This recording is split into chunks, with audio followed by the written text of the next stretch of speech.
Focus Haryana पर रहेगा। Fight between Rahul Gandhi on one side, Amit Shah on the other side. Rahul versus Amit Shah क्या होने जा रहा है अगले 3 दिन, अगले 72 घंटों में।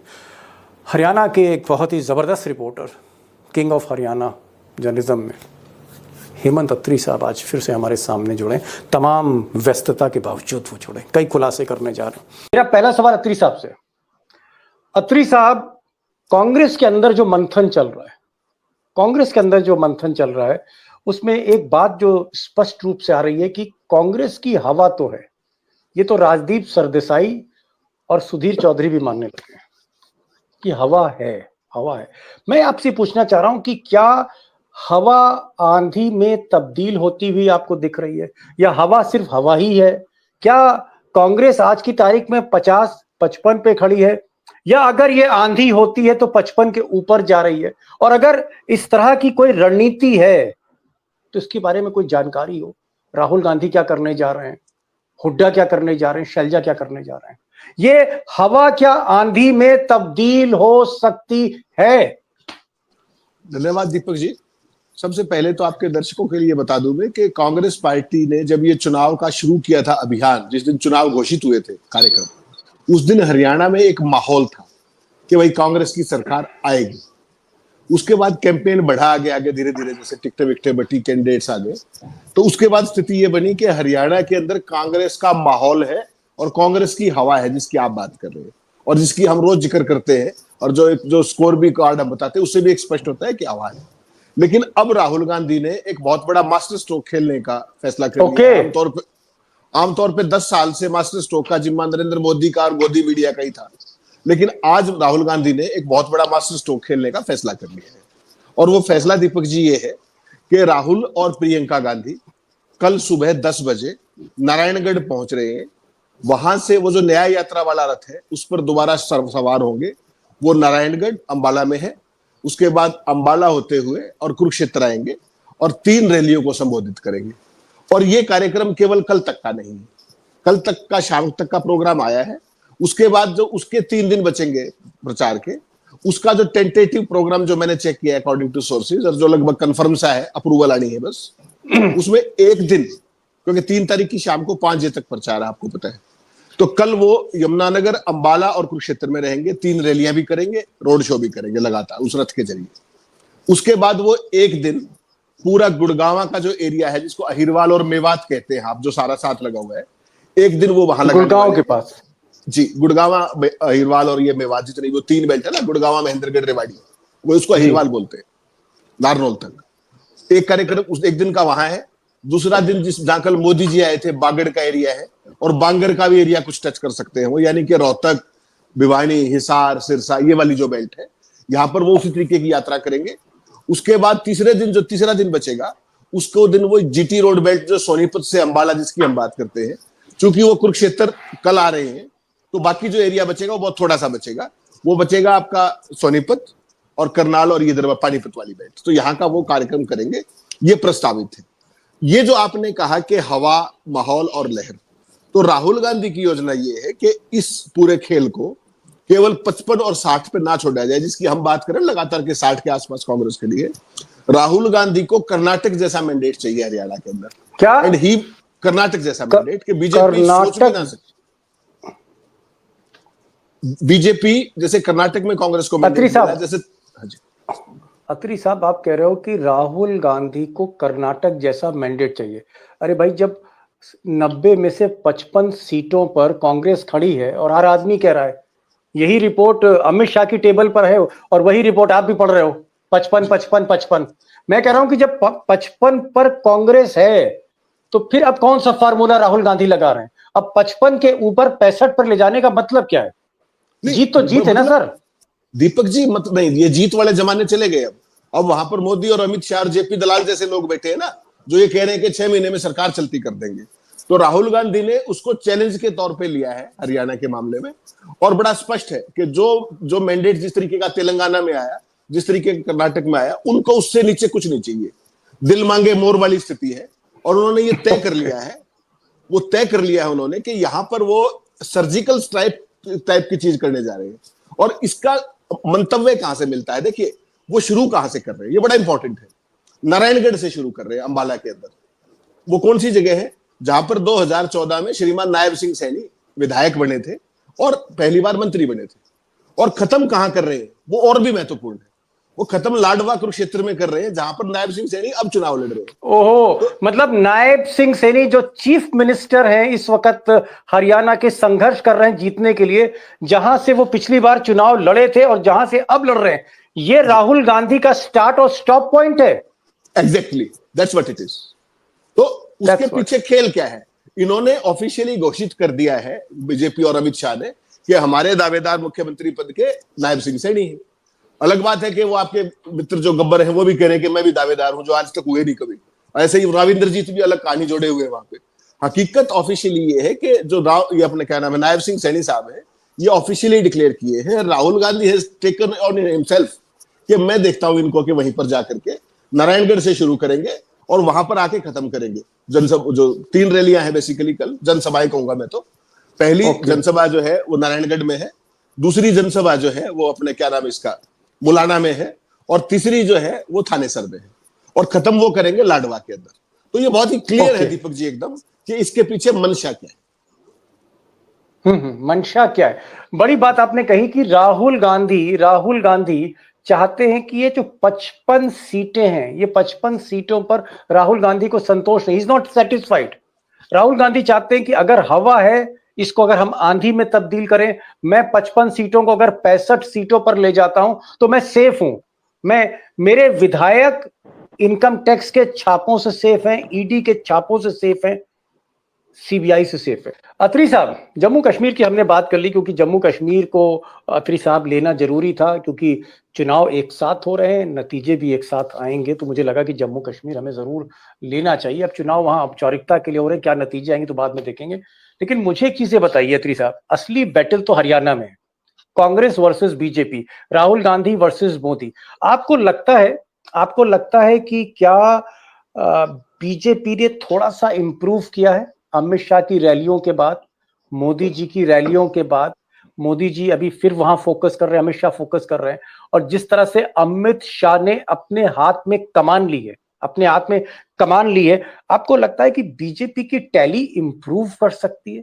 अगर बीजेपी 15 सीटों पर है तो क्या 20-25 के ऊपर पहुंच सकती है? आपको क्या दिख रहा है इस वक्त? दीपक जी, मैं पहले दिन से आपको 2 चीजें बड़ी स्पष्ट कही है कि जो अब तक का लेटेस्ट टेम्परेचर है, भारतीय जनता पार्टी, मैंने लगातार कहा, मैंने कभी 16 सीट नहीं दी उनको, मैंने कहा 15 मैक्सिमम। और जो कांग्रेस की सीट है, मैंने कभी 60 ±2 से ना नीचे की ना ऊपर की, अब तक जो रोज हमारी बातचीत होती है। देखिए स्थिति क्या है हरियाणा के अंदर।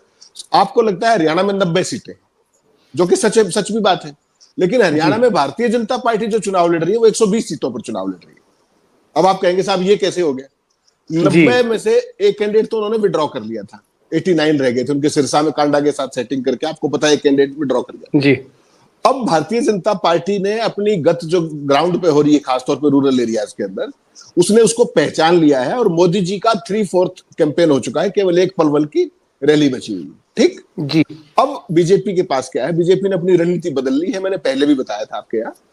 वो क्या कर रहे हैं बेसिकली, जो मैंने कहा कि 120 सीटों पर चुनाव लड़ रहे हैं और सीट 89।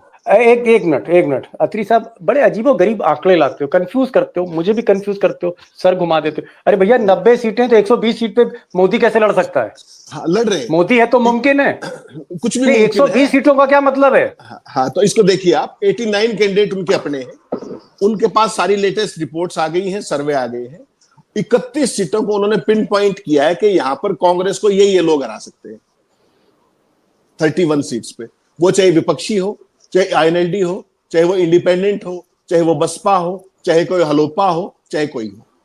तो ये सारा बीजेपी का गेम है। वो उन 31 कैंडिडेट्स जो अपने 89 हैं, उनका पूरा फीडबैक लेने के बाद 31 सीटों पर कम से कम जो बढ़ के 35-36 तक जा सकती है, मतलब अपनी सीटें भी लड़ रही है और 31 ऐसे कैंडिडेट हैं उनको भी फंड कर रही है, फाइनेंस कर रही है, और ये आप कहना चाह रहे हैं बीजेपी? और कार्डर और वर्कर प्रोवाइड कर रही है, उनका माहौल बनवा रही है।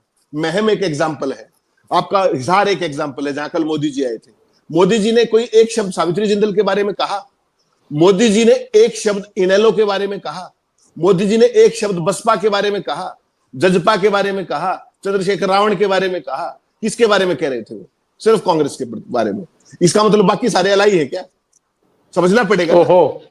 यही तो गेम मैं आपको पिछले 4 दिन से ये कहने की कोशिश कर रहा हूं दीपक जी, कि बीजेपी ने अपनी स्ट्रेटेजी बदल ली है। फाइनल सर्वे रिपोर्ट आने के बाद उन्होंने कुछ कैंडिडेट, जैसे सावित्री जिंदल चुनाव लड़ रही है, सबसे देश की रिचेस्ट महिला है, उनके यहां कल मोदी जी थे, एक शब्द कहा सावित्री जिंदल के बारे में, ये कहा कि हमारे ओरिजिनल कैंडिडेट को वोट दीजिए। अरे हेमंत भाई, ये चलिए ठीक है, मैं मान गया।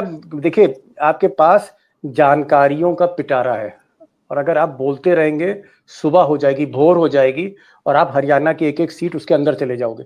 मैं मोटा मोटी पूछ रहा था, सवाल मेरा था कि बीजेपी मोदी की रैलीज के बाद, अमित शाह की रैली के बाद, हर तरह का धन बल इस्तेमाल करने के बाद, और अब तो बाबा राम रहीम को पेरोल लेकर बाहर भी ला रहे हैं, हर तरह का खेल करने के बाद, क्या आपको पिछले 24 घंटों में, 48 घंटों में महसूस हो रहा है कि बीजेपी 15 के ऊपर जा रही है? मैं ये पूछ रहा हूं सर। बिल्कुल दीपक जी, बिल्कुल नहीं जा रही है, बिल्कुल नहीं जा रही है, और उसका कैंपेन आने वाले 4 दिनों के अंदर और डाउन जाएगा, डिप करेगा, ये क्लियर मान के चलिए। अब मैं फाइनल राउंड पर आ रहा हूं, अग्नि परीक्षा का राउंड है, और पहले तो मैं सबसे पहले तो बात करूंगा अत्री साहब से।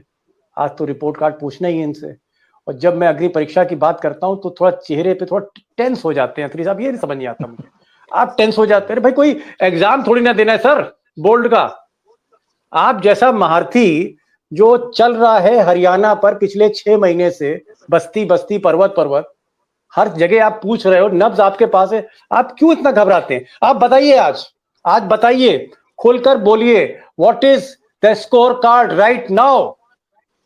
दीपक जी, मैंने पहले भी कहा मोदी जी का 3/4 आज की बात, पहले की बात अब नहीं होगी अत्री साहब, आज की बात बताइए, कांग्रेस कहां खड़ी है और बीजेपी कहां खड़ी है? खुलकर बोलिए। मैं आज भी आपको ये कहूंगा कि कांग्रेस पार्टी, राहुल गांधी का कल से विजिट शुरू हो रहा है और 4 दिन वो हरियाणा में लगाएगी। उससे पहले भी कांग्रेस पार्टी 60-62 सीटों पर खड़ी हुई है, और उन्होंने इसको अपने ऊपर लिया है कि वो क्या इसको 75 तक ले जा सकते हैं, वैसे ही जैसे तेलंगाना। क्या कह रहे हैं? वैसे 75 सीटें जैसे कर्नाटक, जी, कम से कम। और वो कौन सी सीटें हैं वो जानना बड़ा इंपॉर्टेंट है हम सबके लिए। पिछली बार आप अगर 2019 का चुनाव निकालेंगे परिणाम, हरियाणा के अंदर पिछली बार भी एक सत्ता विरोधी लहर थी असेंबली में, जिसको कांग्रेस पकड़ नहीं पाई, और वो गोदी मीडिया के सर्वे ने उनको डुबो दिया 78 से 84 देकर के। पिछली बार का अगर आप चुनाव देखेंगे दीपक जी, पिछली बार 24 सीटें ऐसी थी हरियाणा में जिनका मार्जिन 5000 से नीचे था। 24 सीटें 90 में से 5000 का कोई मार्जिन नहीं होता, और उसमें भी 5 सीटें ऐसी थी जो 1000 से नीचे थी। तो वो सारी सीटें वल्नरेबल हैं, जिनका ओवरनाइट माहौल आप बदल सकते हो, केवल एक एम्बियंस से, एक एनवायरमेंट बिल्डिंग से, एक मैसेज से। और वो मैसेज केवल एक लाइन का है कि क्या हरियाणा में कांग्रेस यूनाइटेड है? जब राहुल गांधी के रथ के अंदर चारों लोग बैठे होंगे, सो प्रियंका गांधी भी कल साथ है, तो क्या आपको लगता है कि वो मैसेज नहीं जाएगा? और जो एक दूसरे को हराने का अभियान चलता है हरियाणा में, क्या आप मुझे हरा दो और मैं त्यागी जी को हरा दूं, त्यागी जी लखेड़ा साहब को, और चारों निपट जाए, यही कार्यक्रम चलता है ना हरियाणा में। तो आखिर का जो राउंड है, फाइनल राउंड जो कल से शुरू हो रहा है, वो चारों दिन अगर राहुल गांधी लगा रहे हैं तो कांग्रेस के जो सेल्फ गोल थे उनकी सीमित संख्या हो जाएगी, और एक यूनाइटेड फ्रंट का जो मैसेज जाएगा वो तो क्या हम माने कि 30 तारीख के बाद और वोटिंग से पहले कांग्रेस का जो आप फिगर 60 का दे रहे हैं, 60 के ऊपर प्रोजेक्शन आप कर रहे हैं? आप प्रोजेक्शन क्या कर रहे हैं? मुझे लगता है कि ये सीटें 70 तक तो बहुत कंफर्टेबली जा सकती है, बहुत कंफर्टेबली, बहुत ही कंफर्टेबली, बिना किसी दिक्कत के। सवाल केवल एक ही है, सेल्फ गोल का, जिसकी हम सब, क्योंकि हमने देखा है हरियाणा में होते हुए। और दीपक जी, एक चीज और बता दूं, आप हैरान मत होइए, हरियाणा के अंदर 1987 में त्यागी जी बैठे, लखेड़ा साहब बैठे, न्याय युद्ध के बाद हरियाणा में 90 में से 85 सीट आने का भी रिकॉर्ड है चौधरी देवीलाल का। तो ऐसी कोई बात नहीं। जिस तरह का जख्म, मैंने उससे बड़ी रैली नहीं देखी जी, जिस तरह का कुछ 5 जून 1987 को हुई, 86 को हुई थी। अच्छा, आपने 1987 की रैली कवर करी त्यागी जी?